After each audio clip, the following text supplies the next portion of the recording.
अस्सलाम वालेकुम नाज़रीन, मां यहाँ सैयद मुनव्वर आलम तव्हां ॾिसी रहिया आहियो पॉइंट ऑफ ऑर्डर में अॼु असां यूनाइटेड स्टेट्स में जेका मिड टर्म इलेक्शन थिया आहिनि उन जी कवरेज जे लाइ असां अमेरिका में मौजूदु आहियूं ऐं इहा जेका रिज़ल्ट्स तक़रीबन मुकमल थी विया आहिनि।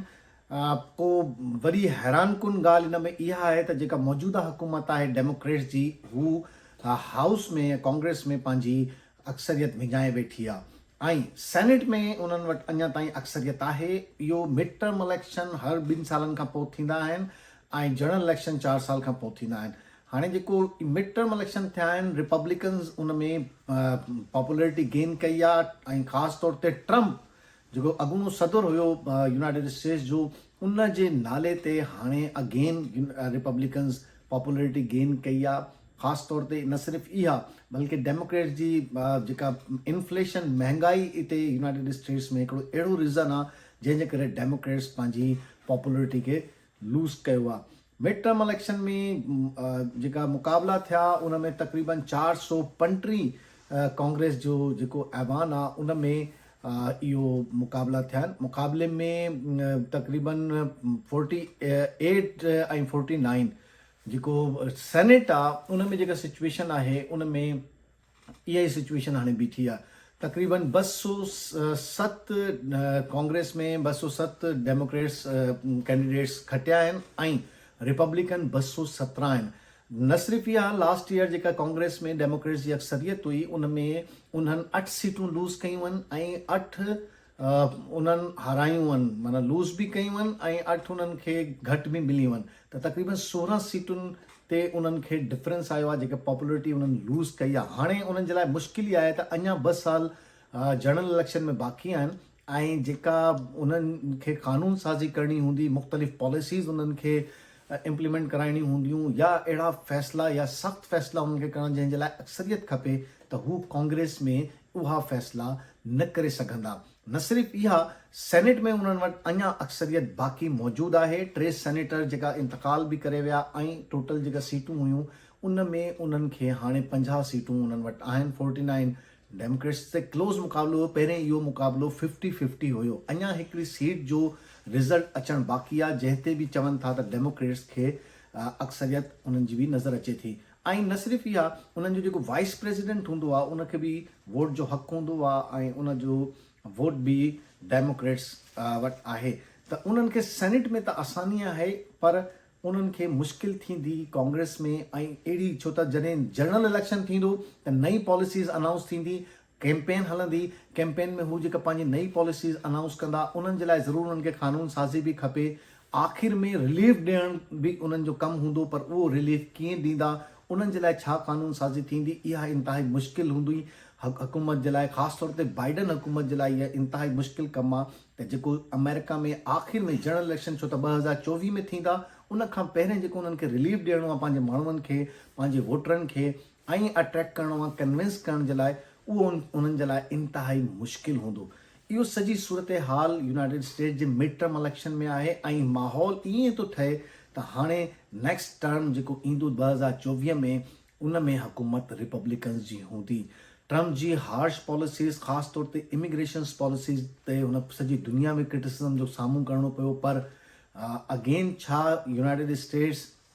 एथनिक बुनियादनि ते या रेसिज़म जी बुनियादनि ते अॻिते हलंदो? ऐं जेका ट्रम्प जी पॉलिसीज़ हुयूं, सख़्तु पॉलिसीज़ हुयूं, ख़ासि तौर ते जेका साउथ अमेरिकन्स जे हवाले सां हुनजी पॉलिसीज़ हुयूं, उन ते उनखे सख़्तु क्रिटिसिज़म जो साम्हूं बि करिणो पियो। पर अगेन अमेरिका में इहा तब्दीली असां ॾिसूं था ऐं रिपब्लिकन्स न, पर ट्रम्प रिपब्लिकन्स हाणे साम्हूं अचनि था। त जेको रिपब्लिकन्स खे बि इहा हाणे मुश्किल में आहिनि त हुननि खे जेको लीडरशिप खपे, हाणे हू माण्हू ट्रम्प जी तरफ़ ॾिसनि था ऐं ट्रम्प रिपब्लिकन साम्हूं अचे थी। त इहो जेको सिनेरियो आहे इन खे बि ॾिसणु ज़रूरी आहे। इन ते असां पंहिंजो प्रोग्राम कंदासीं ऐं असां कोशिशि कंदासीं त मुख़्तलिफ़ सहाफ़ी जेका अमरीका में मौजूदु आहिनि उन्हनि जो तज़ियो ॿुधूं, उन्हनि खां पुछूं अॻिते जेको अमेरिकन जी पॉलिसी आहे उन्हनि खे ॾिसूं ऐं ख़ासि तौर ते पाकिस्तान जा जेका तालुक़ात आहिनि अमरीका सां हू कीअं इस्टेब्लिश थींदा, अॻिते ट्रम्प या रिपब्लिकन सां कीअं इस्टेब्लिश करणु खपे, जेको फॉरेन असांजी पॉलिसी आहे उनखे कीअं असां मोल्ड कयूं जो डेमोक्रेट्स ऐं रिपब्लिकन जे विच में असां हिन टाइम असांजो हलणु केतिरो ज़रूरी आहे ऐं पोइ रिपब्लिकन सां तालुकात असांजा कीअं आहिनि, उन्हनि खे कीअं इस्टेब्लिश करिणो आहे, या डेमोक्रेट्स सां असांजा तालुकात कीअं आहिनि, उन्हनि जे सेनेटरनि खां असांजा तालुकात कहिड़ा आहिनि। त हीउ सॼो असां अॼु डिस्कस कंदासीं पंहिंजे प्रोग्राम में। ऐं इन ई हवाले सां असांखे जॉइन कयो आहे अमेरिका में मौजूदु सीनियर सहाफ़ी तज़िया निगार ऐं KTN जो बि पुराणो हिकिड़ो पंहिंजो नुमाइंदो रही चुको आहे, हिते सहाफ़त कई आहे पाकिस्तान में बि, अमेरिका में बि सहाफ़त करे थो, जनाब शौकत ज़रदारी साहब असांखे जॉइन कयो आहे। जी शौकत, हिन हवाले सां ख़ासि तौर ते जेके मिड टर्म इलेक्शन थिया आहिनि हिन जे हवाले सां तफ़सीली तौर ते आगाह कजो। त पहिरियों त हीअ जेका रिज़ल्ट आया आहिनि उन में बयानु कजो त किथे किथे डेमोक्रेट्स खे नुक़सानु थियो आहे, कहिड़ी कहिड़ी स्टेट्स आहिनि जिथे पहिरियों उन्हनि जी अक्सरियत हुई हाणे उन्हनि विञाई आहे, ऐं कहिड़ा अहिड़ा सेगमेंट्स आहिनि जिथे उन्हनि लूज़ कयो आहे। वॾी महिरबानी मुनवर साहब। ॾिसो, अमेरिका में जेको मिड टर्म इलेक्शन थियो आहे हिकिड़ी इंट्रस्टिंग सिचुएशन पैदा थी वई आहे। सेनेट में 49 ऐं 48 जो आहे मार्जिन, ऐं उन सां गॾोगॾु जेको हाउस ऑफ रिप्रेज़ेंटेटिव आहे 435 मां जेके रिपब्लिकन्स आहिनि उहे हिन वक़्तु ताईं 217 सीटूं खणी चुका आहिनि। ऐं हिते अमेरिका में कुझु रियासतूं आहिनि जिन खे असां स्विंग स्टेट्स चवंदा आहियूं, जंहिंमें फ्लोरिडा आहे, कैलिफोर्निया आहे, टेक्सास जा कुझु इलाइक़ा आहिनि, ईअं ई ओक्लाहोमा आहे, कोलोराडो आहे, अहिड़ियूं मुख़्तलिफ़ स्विंग स्टेट्स आहिनि। स्विंग स्टेट इन करे चवंदा आहियूं त बिकॉज़ इहे स्टेट्स जेके आहिनि उहे 100% क्लियर न हूंदियूं आहिनि त इहे डेमोक्रेट्स जूं स्टेट्स आहिनि या रिपब्लिकन्स जूं स्टेट्स आहिनि। And every time every other election इन्हनि में स्विंग ईंदो आहे। अच्छा, ॿियो तव्हांखे हिकिड़ी मज़े जी ॻाल्हि ॿुधायां त गुज़िरियल 26 मिड टर्म इलेक्शंस में हिकिड़ो ज़बरदस्त इतफ़ाक़ इहो थियो आहे त जेका प्रेसिडेंट जी पार्टी आहे, यानी कि सिटिंग प्रेसिडेंट जी पार्टी आहे, उन हमेशह मिड टर्म इलेक्शंस में लूज़ कयो आहे। चाहे तव्हां ओबामा जे दौर ॾिसो, चाहे तव्हां बुश जो दौर ॾिसो, बुश सीनियर जो दौर ॾिसो, फ्रैंकलिन डी रूज़वेल्ट जो दौर ॾिसो, त इहे अहिड़ा दौर गुज़रिया आहिनि जंहिंमें मिड टर्म इलेक्शंस में जेका रूलिंग पार्टी आहे उनखे कापारी धक रसिया आहिनि माज़ी में। सो आई थिंक इहो अमेरिका जो हिकिड़ो ट्रेडिशनल रिवॉल्ट असां चई सघूं था, जंहिंजे करे जेके रिपब्लिकन्स आहिनि उहे थोरो अॻिते निकिरी आया आहिनि, डेमोक्रेट्स जेके आहिनि थोरो पोइते रहिजी विया आहिनि। अच्छा शौकत, ही जेका रिपब्लिकन्स जी जेका पॉलिसीज़ आहे उन्हनि जी जेका हाणे पॉलिसी आहे, ऐं माण्हू रिपब्लिकन्स न पर ट्रम्प रिपब्लिकन्स ॾिसनि था, इन ते थोरो रोशनी विझो त छा ट्रम्प रिपब्लिकन छा आहे? ॾिसो मनोहर, इहो असांजे मुल्कनि में जिते माण्हुनि खे ख़बर कोन्हे त अमेरिका जो सिस्टम हले कीअं थो, त असां वटि इहो छो जो ट्रम्प तव्हां ॾिसो त इमरान ख़ान साहब वांगुरु मीडिया हुनजे कंट्रोल में आहे, माना ही knows how to run the media, हुनखे मीडिया हलाइणु अचे थो। इन करे रिपब्लिकन पार्टी बज़ाहिर लॻे ईअं थो त ट्रम्प रिपब्लिकन्स आहिनि, ईअं कोन्हे। रिपब्लिकन्स ऐं डेमोक्रेट्स जो जेको बुनियादी जहिड़ो आहे, जेको बुनियादी सियासी इख़्तिलाफ़ आहे, रिपब्लिकन्स इहो चवनि था त शौकत ज़रदारी अगरि साल में $1,00,000 कमाए थो ऐं उन ते $30,000 टैक्स ॾिए थो, त उहो जेको $30,000 टैक्स मिले थो उहो ख़र्च बि शौकत ज़रदारी ते थिए, उहो XYZ ते ख़र्च न थिए। जॾहिं की डेमोक्रेट्स जेके आहिनि उहो वरी सोशल वेलफेयर ते तमामु घणो, रिपब्लिकन्स बि रखंदा आहिनि सोशल वेलफेयर ते, पर हू चवंदा त भई हुकूमत जेको ॿियनि माण्हुनि खां टैक्स कलेक्ट करे बर्डन विझे थी आम माण्हुनि ते, उहो रिपब्लिकन्स उनजे हक़ में न आहिनि। डेमोक्रेट्स चवनि था असां हिकिड़ी क़ौम आहियूं, गॾिजी कमायूं, गॾिजी खाऊं, जेके असांजा पोइते पियल माण्हू आहिनि उन्हनि खे असां अॻिते खणी अचूं, उन्हनि जे लाइ सुठा, जीअं ओबामा केयर हिकिड़ो ज़बरदस्त प्रोग्राम हुयो, बिना कंहिं रंग नसल मत भेद जे, त अहिड़े क़िस्म जा प्रोग्राम्स डेमोक्रेट्स आणींदा आहिनि। त ॿियो वरी इन में को शक कोन्हे त जेको नेशनलिस्ट हिकिड़ी अपब्रिंगिंग आहे रिपब्लिकन्स जे अंदरि, वाइट रेसिज़म जेको आहे, पर उहो पंहिंजी जाइ ते प्रिवेल करे थो। पर मज़े जी ॻाल्हि इहा तव्हांखे ॿुधायां त रिपब्लिकन्स में ब्लैक्स बि आहिनि, एशियन्स बि आहिनि, असांजा सिंधी बि आहिनि रिपब्लिकन्स में जेके लोअर लेवल ते पार्टी जे अंदरि पार्टिसिपेट कनि था। मूं पाण ट्रम्प जूं काफ़ी रैलियूं जेके आहिनि उहे कवर बि कयूं आहिनि ऐं ॾिठो बि आहे त मीडिया कुझु घणो प्रोपेगेट कयो आहे, Trump Republican is not a Trump. असल रिपब्लिकन जंहिंखे असां गुड ओल्ड पार्टी बि चऊं था, GOP ऑफ यूनाइटेड स्टेट्स, त उहा आहे। बट इहो चवणु दुरुस्त न हूंदो को ट्रम्प ओवरकम करे वियो आहे या वाइट रेसिज़म ओवरकम करे वियो आहे। अच्छा शौकत, ही वॾो असां जेको ही मिड टर्म इलेक्शन आहे पोइ ही ज़ाहिरी ॻाल्हि आहे असरअंदाज़ थींदो जनरल इलेक्शन 2024 ते, त तव्हां ॾिसी रहिया आहियो त ही जेको हाणे वेव आहे इहा बरक़रार रखी सघंदी रिपब्लिकन्स, ऐं छा रिपब्लिकन्स आख़िर ताईं हिन खे सस्टेन करे सघंदा या उन्हनि जे लाइ इहो थोरो मुश्किल आहे? ॾिसो जेके जो बाइडन जे दौर में इन्फ्लेशन जहिड़े हिसाब सां वधी आहे छो हितां जो माण्हू हिकिड़ो लिमिटेड इनकम सां पंहिंजी बजटिंग कंदो आहे ऐं उन में ई हू रहणु पसंदि कंदो आहे त जो बाइडन जी हुकूमत में तेल जेको आहे उहो $5 जो गैलन पहुतो आहे कैलिफोर्निया में $7 जो गैलन थी वियो कुझु रियासतुनि में $6 जो गैलन थी वियो त इहे मेन फैक्टर्स आहिनि महांगाई मेन फैक्टर आहे जो बाइडन जी पार्टी जी शिकस्त जी जेकॾहिं जो बाइडन जी पार्टी इन महांगाई खे कंट्रोल करण में नाकाम वई ऐं महांगाई ते हुननि प्रॉपर असर न कयो एम्प्लॉयमेंट ते हुननि अगरि फोकस न कयो त डेफिनेटली डेमोक्रेट्स खे हिकिड़ो वॾो धकु लॻी सघे थो प्रेसिडेंशियल इलेक्शन्स में ऐं हीउ हिकिड़ो तव्हां अक्स खणी सघो था या हिकिड़ी अज़म्पशन खणी सघो था त 2 सालनि में बाइडन जी पॉलिसीज़ मां अवाम हितां जो ख़ुशि न आहे जंहिंजे करे रिपब्लिकन्स जेके आहिनि हाउस ऑफ रिप्रेज़ेंटेटिव्स में हिननि खां 8-9 सीटूं खटे विया आहिनि ऐं 8-9 सीटूं डेमोक्रेट्स लूज़ कयूं आहिनि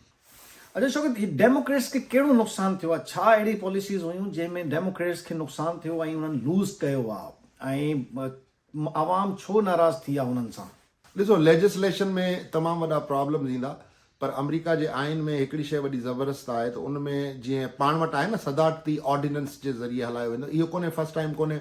लास्ट टाइम ओबामा जे टेन्योर में जेकॾहिं मूंखे सही यादि आहे त 2016 अक्टूबर में हिननि जो बजट रुकिजी वियो बजट पास न पियो थी सघे बिकॉज़ रिपब्लिकन्स जेके आहिनि उहे मेजॉरिटी में अची विया ऐं काफ़ी शयूं हुननि चयो पिए त भई असांजा ही क्लॉज़िस विझो असांजूं ही सजेशन्स विझो जंहिं ते डेमोक्रेट्स जेके हुया रिलक्टेंट हुया ऐं मज़े जी ॻाल्हि तव्हांखे ॿुधायां त 2 महीननि ताईं फेडरल एम्प्लॉइज़ जूं पघारूं कोन थियूं हुयूं ऐं पोइ फाइनली ओबामा खे एग्ज़ेक्टिव ऑर्डर जे ज़रिए बजट पास कराइणो पियो इहो बजट त माना मेन बिल आहे न तव्हांजो फाइनेंस बिल त ईअं ॿियूं जेतिरी बि लेजिस्लेशन ईंदी त उन में जेके कमिटीज़ जा जेके चेयरमैन हूंदा जेको एडिशनल वोट हूंदो आहे कमिटी जे अंदरि उहे चेयरमैन्स जेके आहिनि उहे हाणे रिपब्लिकन पार्टी जा अची वेंदा मेजॉरिटी में त डेफिनेटली बाइडन का पॉलिसी साज़ी न करे सघंदो पर ही अमेरिका आहे मुल्की मफ़ाद में जेका बि पॉलिसी साज़ी हूंदी उनखे को असर न थींदो बाक़ी पॉलिटिकली जेकॾहिं हू सम्झंदा डेमोक्रेट्स खे फ़ाइदो थो थिए हिन सां त उहो उन में डेफिनेटली रिज़िस्ट कंदा शौकत असांखे ख़ासि तौर ते फॉरेन मिनिस्ट्री खे पाकिस्तान जी फॉरेन मिनिस्ट्री खे तव्हां छा मशवरो ॾींदो त हिन टाइम छा फॉरेन पॉलिसी हुजणु खपे कीअं तालुकात असांजा हुजनि डेमोक्रेट्स खां घणो स्ट्रॉन्ग हुजनि या रिपब्लिकन्स खां या विच में रस्तो जेको आहे कीअं हिनखे ॾिसो जेके पाकिस्तानी सिटीज़न्स हिते आहिनि ऐं असां कुझु इवेंट्स में बि विया आहियूं जीअं मूं तव्हांखे चयो त ट्रम्प जे इवेंट में मां वियुसि ईअं ई हिलरी जी फंड रेज़िंग में मां वियुसि पाकिस्तानी एज़ अ कम्यूनिटी त ॿिन्ही जमातुनि में आहिनि रिपब्लिकन्स में बि आहिनि डेमोक्रेट्स में बि आहिनि स्टेट ऑफ पाकिस्तान खे इहो ॾिसणु घुरिजे ख़ारजा पॉलिसी जे हवाले सां त America as a state Pakistan तरफ़ कहिड़ी ख़ारजा पॉलिसी रखे थो ऐं पाकिस्तान एज़ अ स्टेट छाकाणि त अॼुकल्ह पाकिस्तान में इहो मशहूरु आहे सही जो बाइडन जेको आहे उहो पीपल्स पार्टी में हुनजा दोस्त आहिनि ज़रदारी साहब सां दोस्त आहे इवन माज़ी में मोहतरमा बेनज़ीर भुट्टो बाइडन फैमिली वटि ईंदी वेंदी रही इहो पीपल्स पार्टी जे लाइ त इहो पॉज़िटिव आहे छाकाणि त अमेरिका में बाइडन जी हुकूमत आहे पर for the state of Pakistan खे अमेरिका जी रियासत सां वास्ता रखणा आहिनि इन करे ख़ारजा पॉलिसी पाकिस्तान खे अमेरिकन अलाइनमेंट या जेके बि हिकिड़ी इंडिपेंडेंट ख़ारजा पॉलिसी हूंदी आहे दुनिया जे मुल्कनि जे हवाले सां उहा रखणी पवंदी पाकिस्तान जी ख़ारजा पॉलिसी न प्रो डेमोक्रेटिक पार्टी हुजे न प्रो रिपब्लिकन हुजे प्रो पाकिस्तान ऐं प्रो अमेरिका ख़ारजा पॉलिसी पाकिस्तान जे लाइ बहितर साबित थींदी पार्टी बाज़ी ते अगरि असां ख़ारजा पॉलिसी ठाहींदासीं त फ्यूचर में अगरि रिपब्लिकन्स अची विया त डेफिनेटली पाकिस्तान खे नुक़सानु थींदो शौकत इहो आख़िर में इहो त छा तव्हां ॾिसोसि था त जेकॾहिं रिपब्लिकन्स जी हुकूमत अची वेंदी ईंदड़ 2024 में 2024 में त छा हिते सूरत हाल हूंदी ख़ासि तौर ते जेका इमिग्रेंट्स आहिनि हिते पाकिस्तानी आहिनि या ॿिया जेका ॿाहिरां आया आहिनि उन्हनि जे हवाले सां छा तव्हां पॉलिसी ॾिसी रहिया आहियो छा उहा ई सख़्ती थींदी या उन में कुझु तव्हां ॾिसो त हाणे कुझु नरमी आहे ट्रम्प पॉलिसी में ॾिसो कल्ह डोनाल्ड ट्रम्प हिन वक़्तु जॾहिं असां ॻाल्हायूं पिया कल्ह डोनाल्ड ट्रम्प पाण मुरादो पाण खे 2024 जो प्रेसिडेंशियल कैंडिडेट अनाउंस करे छॾियो आहे जॾहिं की रिपब्लिकन पार्टी जो हू कैंडिडेट हूंदो या न हूंदो उहो हिकिड़ी ॿी शइ आहे रिपब्लिकन पार्टी जी इमिग्रेशन पॉलिसी कॾहिं बि एॾी सख़्तु न रही आहे जेतिरी ट्रम्प जे दौर में रही आहे जेकॾहिं 2024 में डोनाल्ड ट्रम्प अमेरिका जो सदारती उम्मीदवार थिए थो रिपब्लिकन पार्टी जे तरफ़ां त तव्हां इहो सम्झो त डोनाल्ड ट्रम्प जे दौर में वंस अगेन हिकिड़ो इमिग्रेशन ते तमामु घणी सख़्ती ईंदी, न सिर्फ़ु पाकिस्तान जे हवाले सां पर मुस्लिम दुनिया जे हवाले सां। छो जो डोनाल्ड ट्रंप माज़ी में बि काफ़ी मुल्कनि जी इमिग्रेशन ते पाबंदी हणी छॾी। इवन जेके ॿार हिते आया आफ्टर बर्थ ऐं हिते आया ऐं उहे सिटीज़न थिया, उन्हनि खे वापसि मोकिलियो वियो। वॾा वॾा क़ाबिल माण्हू, इंटेलेक्चुअल्स, पढ़ियल लिखियल माण्हू डोनाल्ड ट्रंप जे दौर में लिटरली ॿधे करे डिपोर्ट कया विया, ईरान मोकिलिया विया, या ॿिया जेके लिबनान जा माण्हू हुया या ॿियनि मुल्कनि जा माण्हू हुया जेको रिपब्लिकन सम्झनि था त हिते इस्लामिक टेररिज़म आहे। त ट्रंप जेकॾहिं प्रेसिडेंसी में आयो त डेफिनेटली तमामु न सिर्फ़ु इमिग्रेशन जे हवाले सां पर यूक्रेन सिचुएशन ते हुनजी पोज़ीशन वाज़े आहे, सऊदी अरेबिया सां ऑयल प्रोडक्शन ते हुनजी पोज़ीशन वाज़े आहे, चाइना सां जेको टैरिफ आहिनि, जेके ट्रेड टैरिफ्स आहिनि, उन ते डोनाल्ड ट्रंप तमामु सख़्तु पॉलिसी रखी हुई त डेफिनेटली उनजी कंटिन्यूएशन थींदी। अमेरिका दुनिया जी नज़र में तमामु घणो डिस्टर्बिंग कंट्री तौरु साम्हूं ईंदो ऐं माण्हुनि खे डिस्टर्ब कंदो अमेरिका अगरि डोनाल्ड ट्रंप 2024 में प्रेसिडेंशियल कैंडिडेट थी इलेक्शन खटे थो अचे। हिते वठूं था हिकिड़ो शॉर्ट ब्रेक खां पोइ इहो ई टॉपिक कंटिन्यू रखंदासीं त अमेरिका में मिड टर्म इलेक्शन जे हवाले सां जेको नताइज आया आहिनि उन ते कहिड़ो असरु पाकिस्तानी सियासत ते या पाकिस्तान जी ख़ारिजा पॉलिसी ते पवंदो। After a short brake.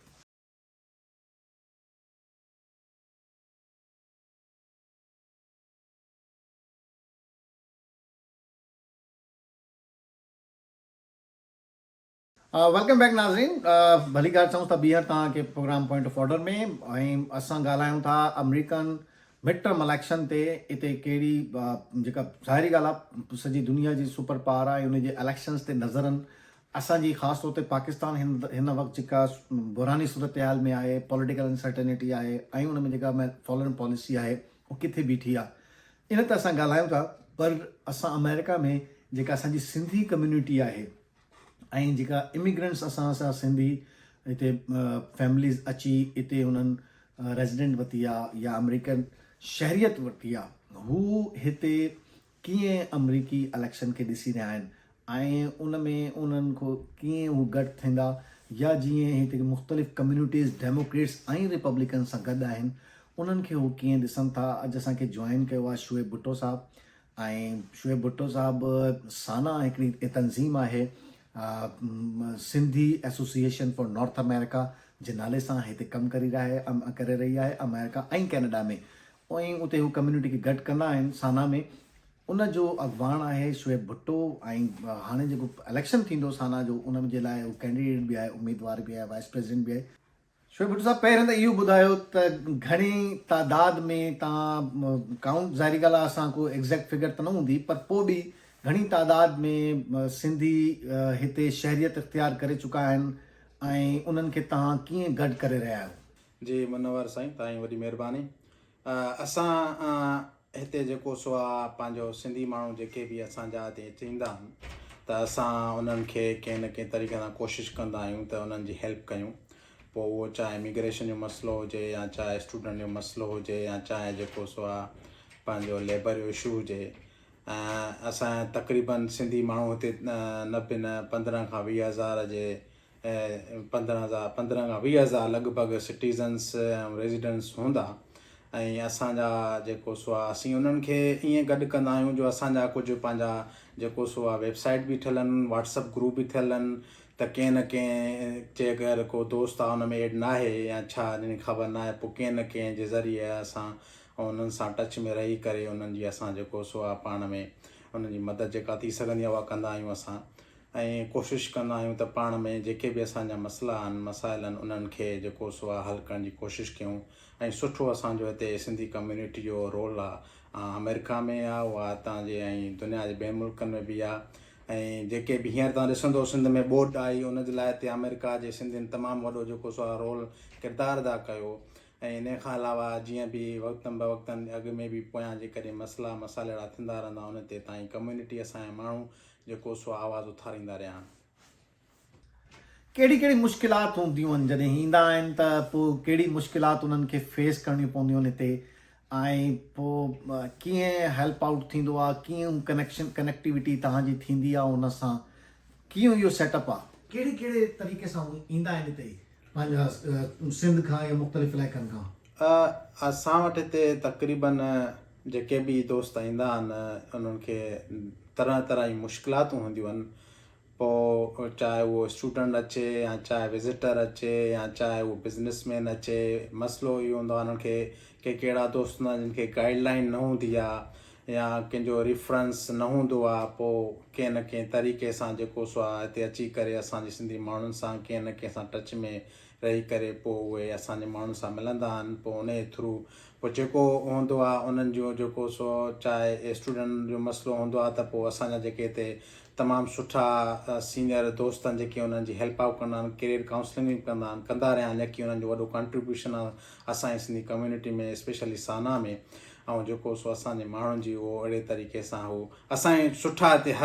हर उन में चवण जो मक़सदु त माना चाहे उहो बिज़नेस जो हुजे स्टूडेंट जो हुजे या पंहिंजो वर्क जो जहिड़ा सुठा असांजा हिते एक्सपीरियंस जिन खे 15-20 साल मथे उन खां वधीक अर्सो एक्सपीरियंस आहे पोइ उन्हनि खे उहे गाइडलाइन कंदा आहिनि ऐं उन्हनि जी मदद कंदा आहिनि अहिड़े तरीक़े सां हाणे जेका इलेक्शन थिया आहिनि या तव्हां छा जेको सिंधी कम्यूनिटी हिते मौजूदु आहे त तव्हां कहिड़ी एफर्ट करे रहिया आहियो त डेमोक्रेट्स ऐं रिपब्लिकन में उन्हनि जी शमूलियत हुजे या जेको इलेक्टोरल प्रोसेस आहे या जेको डेमोक्रेसी जो हिते प्रोसेस आहे उन में उन्हनि जी पार्टिसिपेशन जे लाइ तव्हां कुझु थोरो ॿुधायो त कीअं हू पार्टिसिपेट कनि हींअर जेके रिसेंटली हिते इलेक्शन्स हली रहियूं आहिनि डेमोक्रेट ऐं रिपब्लिक जो पाण में मुक़ाबिलो आहे उन में असांजा सिंधी माण्हू तमामु उन में जेको सो भरपूर हिसो वठनि था वोट ॾियण में वोट ॾेई था अचनि माज़ी में जेको सो आहे जेको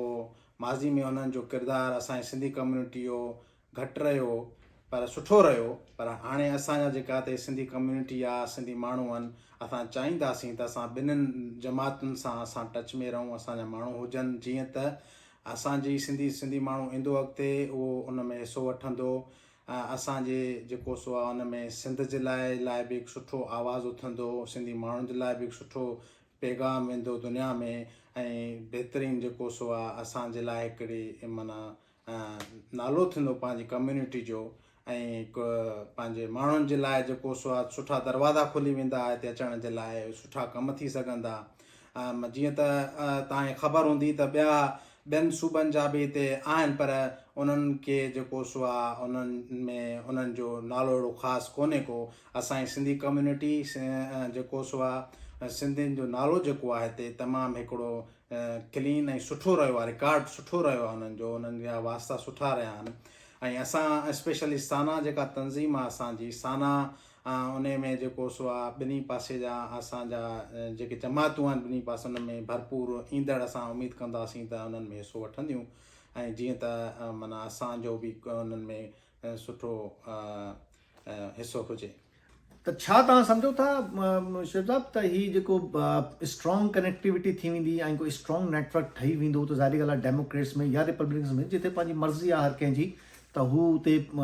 पार्टिसिपेट कनि ऐं हिन इलेक्टोरल प्रोसेस में शरीक थियनि त को सिंध में बि उनजो असरु पवंदो असांजे सूबे में छो त ज़ाहिर आहे पॉलिसी मेकिंग में या तव्हां डिसीशन मेकिंग में जॾहिं हिते शरीक हूंदो त हुननि जो इम्पैक्ट बि पवंदो सूबे ते असां हिते सभ खां पहिरीं त इहो जेको सो सिटीज़न जेको हूंदो आहे उहो इलेक्शन में बीहंदो आहे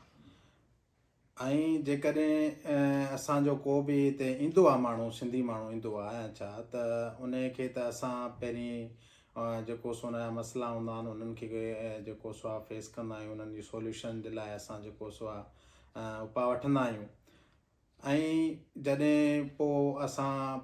ॿिन्ही पासनि जी जमातूं जेके आहिनि रिपब्लिक ऐं डेमोक्रेट्स जेके आहिनि असां चाहींदासीं त असांजा ॿिन्ही पासनि जे माण्हू हुजनि ऐं जेको सो आहे ईंदड़ वक़्त में असांजे लाइ जेको सो आहे सिंधी माण्हुनि जे लाइ हिकु सुठो जेको सो आहे पंहिंजो पैगाम वञे thank you very much Shoaib Bhutto sahab असां सां मौजूदु हुयो साना जो उम्मीदवार आहे